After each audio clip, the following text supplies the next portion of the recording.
लेके अइले तिलक सरहु बाड़े उ त भावना, लेके अइले तिलक सरहु बाड़े उ त भावना।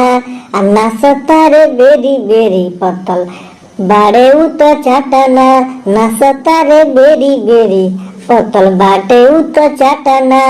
आ डोज उनकर घटत नइखे बढ़त उनकर मीटर बा, आ डोज उनकर घटत नइखे बढ़त उनकर मीटर बा।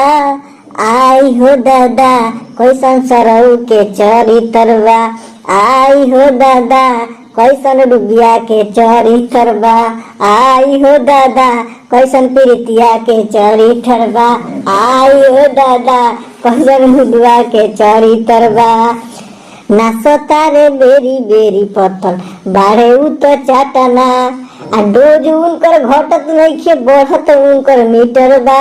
आई हो दादा कैसन सरवा के चरित्र बा, आई हो दादा कैसन सरवा के चरित्र बा।